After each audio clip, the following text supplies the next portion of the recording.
Good morning student. आज हम अपने बीएड फर्स्ट ईयर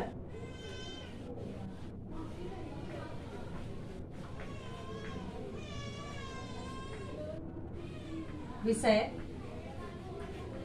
अधिगम और शिक्षण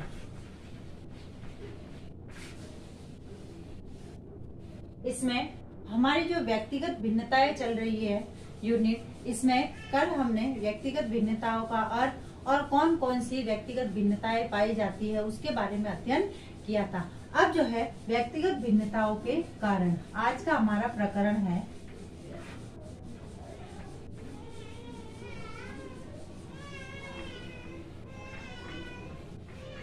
व्यक्तिगत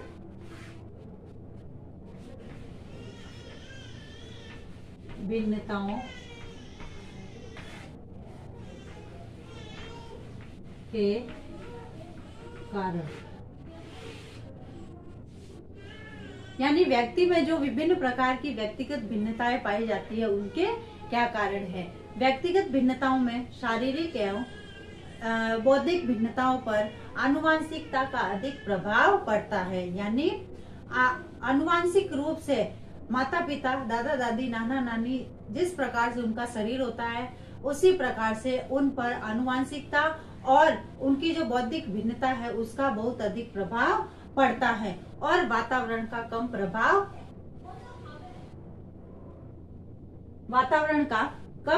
पड़ता है। पर वातावरण का प्रभाव अधिक और आनुवांशिकता का कम प्रभाव पड़ता है, क्योंकि बच्चा जिस प्रकार के जैसे वातावरण में रहता है उस पर उसी प्रकार के वातावरण का प्रभाव पड़ता है। प्रजातीय भिन्नताओं के भी ये दो कारक प्रभावित करते हैं, यानी प्रजातीय जो भिन्नता है उनको दो कारक प्रभावित करते हैं।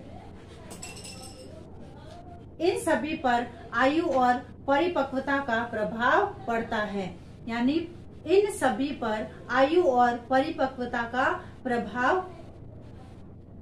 पड़ता है।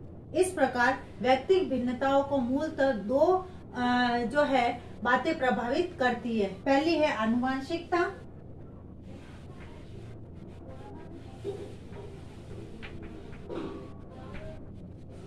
और दूसरा है वातावरण।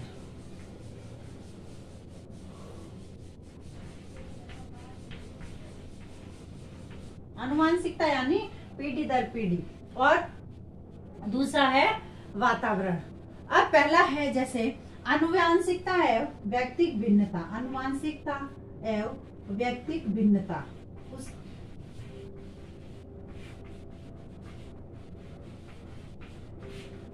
अब जो है आनुवांशिकता और व्यक्तिगत भिन्नता के आधार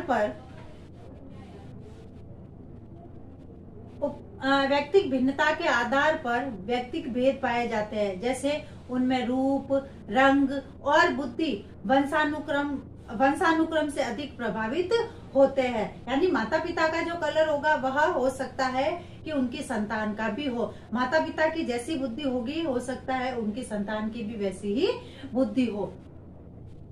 यानी वंशानुक्रम के आधार पर यह कहा जा सकता है कि माता पिता का रंग रूप, उनकी लंबाई चौड़ाई जैसी होती है वैसा ही उनकी संतान पर भी प्रभाव पड़ता है।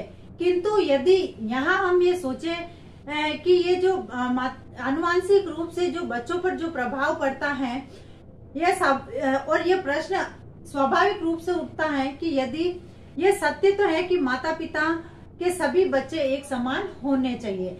कहने को तो ये कहा जाता है कि आनुवांशिकता का प्रभाव पड़ता है और यह भी माना जाता है कि माता पिता की जितनी भी संतान है, चाहे एक हो, दो हो, तीन हो या चार हो, वो सब ही एक समान होनी चाहिए। उनमें जो है भेद बिल्कुल भी नहीं होना चाहिए। परंतु ऐसा नहीं होता।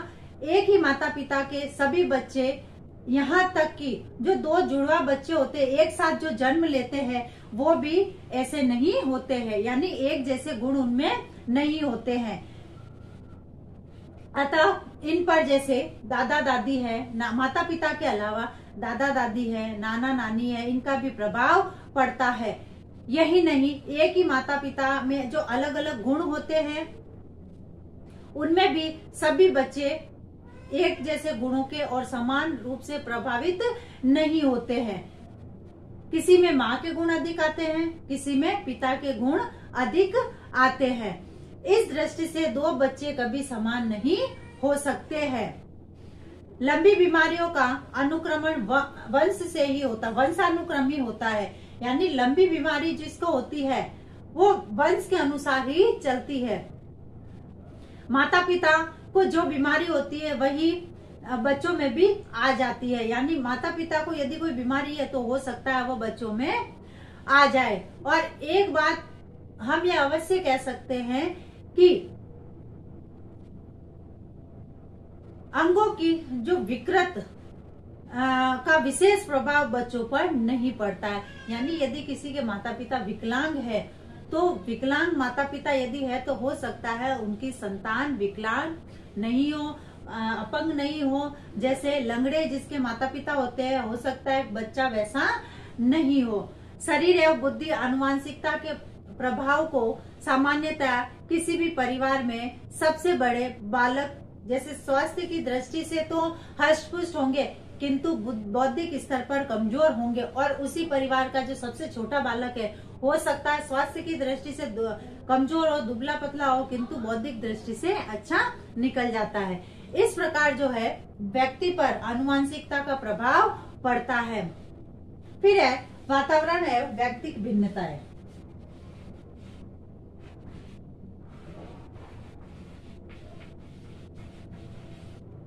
व्यक्तिक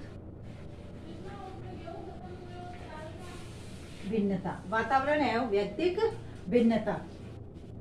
अब जो शारीरिक और बौद्धिक विभिन्नताओं के अतिरिक्त जो सामाजिक, संवेगात्मक, नैतिक, धार्मिक प्रकार की जो विभिन्नताएं होती है उन पर वातावरण का प्रभाव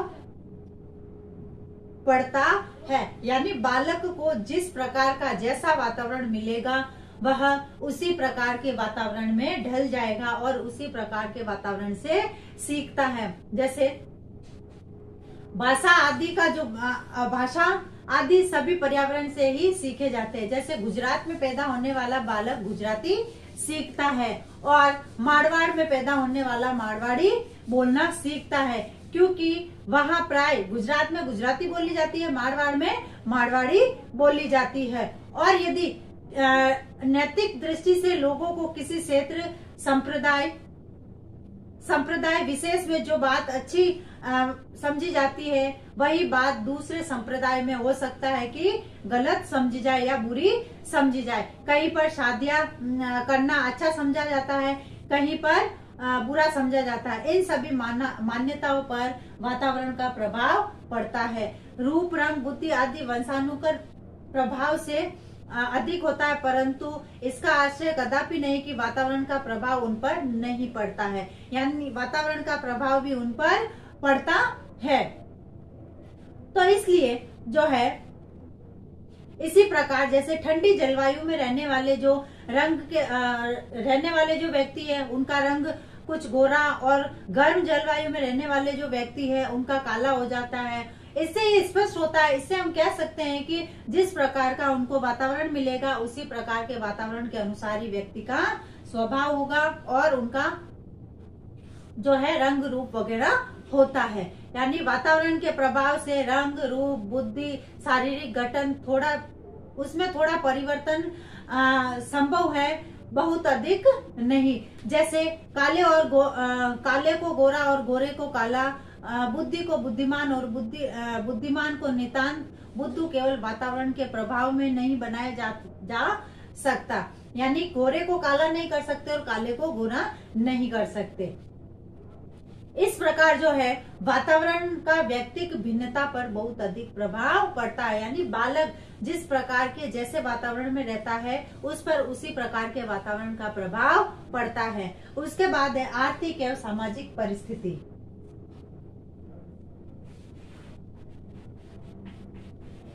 इनके साथ साथ और भी आर्थिक और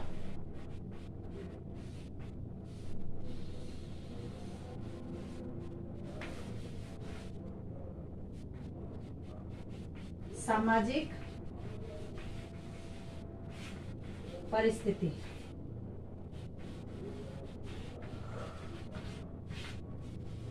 परिस्थिति और व्यक्तिक भिन्नताएं, जैसे समाज में आर्थिक और सामाजिक विषमताएं पाई जाती है, यानी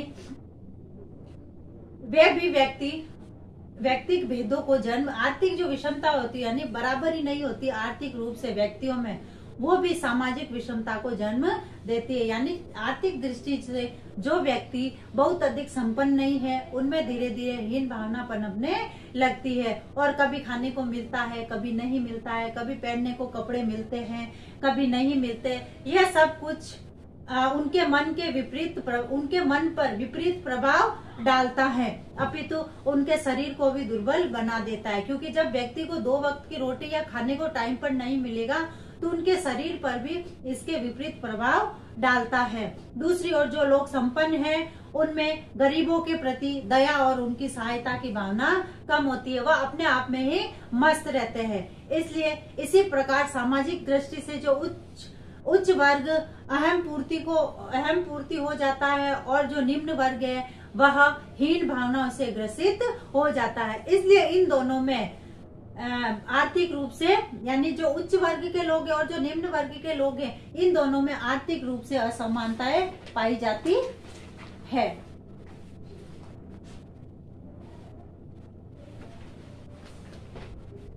उसके बाद आता है आयु एवं व्यक्तिक भिन्नताएं।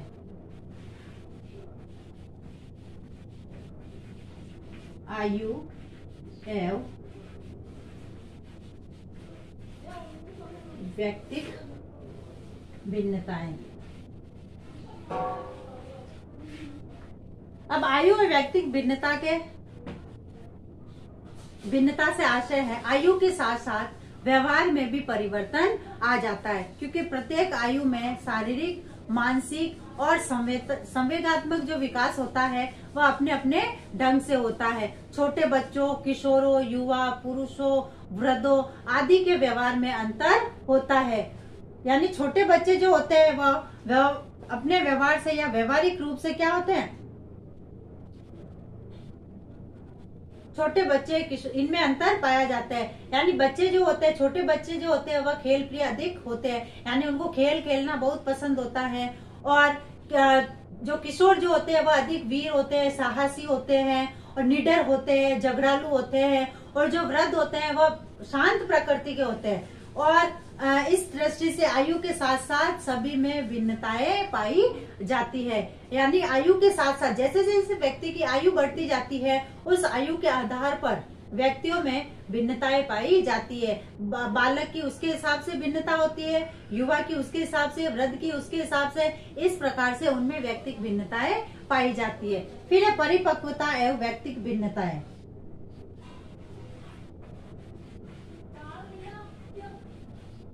परिपक्वता एवं व्यक्तिक भिन्नताएं। परिपक्वता का अर्थ है कि हमारा समाज हमारी आयु के अनुरूप हमसे जो अपेक्षाएं चाहता है, हम समाज की उन अपेक्षाओं को जिस सीमा तक पूरा करते हैं, हम उतने ही परिपक्व है। यानी समाज हमसे जिस काम की अपेक्षा रखता है, हम उस पर खरे उतरते हैं तो हम उतने ही परिपक्व माने जाते हैं। परिपक्वता का बहुत कुछ संबंध हमारे मस्तिष्क और जो हमारी परिस्थितियां हैं, उन परिस्थिति विशेष में उसी प्रकार का निर्णय लेने और तदनुसार व्यवहार करने से है। जैसे उदाहरण के तौर पर किसी की मृत्यु पर हंसना, किसी के दुख में स्वयं दुखी होना परिपक्वता की निशानी है।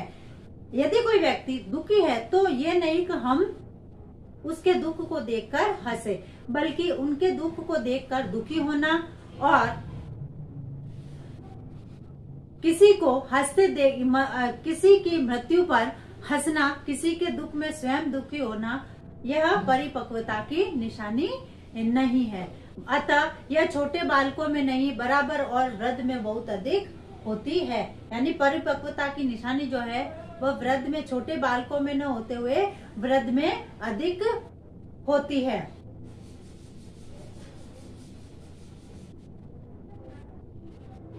परिपक्वता शारीरिक, बौद्धिक और नैतिक आदि की दृष्टि से अलग अलग आयु में अलग अलग प्रकार की होती है। यानी कहा जाता है कि आयु के साथ साथ हमारी जो परिपक्वता बढ़ती जाती है, जैसे जैसे हमारी आयु बढ़ती जाती है वैसे वैसे हमारी परिपक्वता बढ़ती जाती है, और इसके साथ ही हमारे जो संवेग होते हैं वह संवेग भी स्थिर होते जाते हैं। फिर व्यक्तित्व पर लिंग का प्रभाव, यानी लिंग की दृष्टि से जैसे लड़के लड़कियों में शारीरिक, बौद्धिक और संवेगात्मक आदि प्रकार का विकास अलग अलग रूप में होता है। बालिकाएं शारीरिक दृष्टि से अधिक बढ़ती और बालक कम, परंतु बालिकाओं में या स्त्रियों में शक्ति बालकों की या पुरुषों की तुलना में कम होती है। इस दृष्टि से शक्ति का जितना कार्य कहा जाता है पुरुष कर सकते हैं, उतना कार्य स्त्रियां नहीं कर सकती हैं। इसलिए व्यक्तित्व पर लिंग का प्रभाव भी पड़ता है। बालक बालिका में अंतर, स्त्री पुरुष में अंतर, यानी कहा जाता है कि जितना भारी काम लड़के कर सकते हैं या पुरुष कर सकते हैं उतना भारी काम स्त्री या लड़कियां नहीं कर सकती है। उसके बाद है एकाग्रता। एकाग्रता की दृष्टि से स्त्रियों में एकाग्रता अधिक होती है, पुरुषों में कम होती है, किंतु दूसरी ओर स्त्रियां चंचल होती है, अपने मन की बात हर किसी से बोल देती है, और पुरुष उतने नहीं होते हैं। रहस्य उद्घाटन की दृष्टि से स्त्रियां बहुत कम ऐसी मिलेगी जो किसी बात को पूर्णतया गुप्त रख सके, जबकि पुरुषों में यह विशेषता अपेक्षाकृत बहुत अधिक देखने को मिलती है। इस दृष्टि से बालक और बालिकाओं में पर्याप्त अंतर पाया जाता है। यानी एकाग्रता की दृष्टि से यह माना गया है कि पुरुषों से स्त्रियों से अधिक पुरुष एकाग्रचित होते हैं। अब व्यक्तित्व पर संस्कृति का प्रभाव, यानी प्रत्येक देश और संप्रदाय की संस्कृति अलग अलग होती है, उस पर वहाँ के वातावरण तथा सांप्रदायिकता का अधिक प्रभाव पड़ता है। यानी जिस देश की जैसी संस्कृति होती है उसी के अनुसार उन पर प्रभाव पड़ता है। जैसे भारत की अपनी एक अलग ही संस्कृति है, और इस संस्कृति में पलने वाले जो माता तथा गुरु को सर्वोपरि मानते हैं और स्वभावतः ईश्वर भक्त होते हैं। दूसरी ओर संस्कृति में रहने वाले यह भी बातें पाई जाती है कि उसी रूप में नहीं अपितु किसी अन्य रूप में पाई जाएगी। जैसे शरणागत की रक्षा हमारी संस्कृति की विशेषता है। यह विशेषता अन्य संस्कृतियों में हो यह आवश्यक नहीं है। जैसे माता को सर्वोपरि माना जाता है, गुरु को सर्वोपरि माना जाता है, ईश्वर का दर्जा दिया जाता है, हमारी भारतीय संस्कृति की मिसाल है। किंतु ये जरूरी नहीं जो हमारी भारतीय संस्कृति मानती हो वह अन्य संस्कृति जैसे पाश्चात्य संस्कृति में ऐसा नहीं है। इस प्रकार से हम कह सकते हैं कि भारतीय व्यक्तिगत भिन्नता के ये विभिन्न कारण बताए हैं। अब आज का गृह कार्य, व्यक्तिगत विभिन्नताओं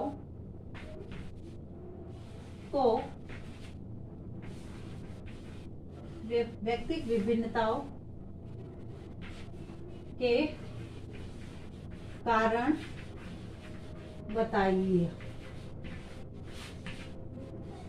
जैसे कि हम सभी जानते हैं कि कोरोना महामारी भयंकर रूप से फैल रही है तथा इससे बचाव हेतु हमें कुछ उपाय करने हैं। हाथों को सैनिटाइज करना, मुंह पर मास्क लगाना, सोशल डिस्टेंस का ध्यान रखना और साबुन से बार बार हाथों को धोते रहना। स्वस्थ रहे, सुरक्षित रहे। धन्यवाद।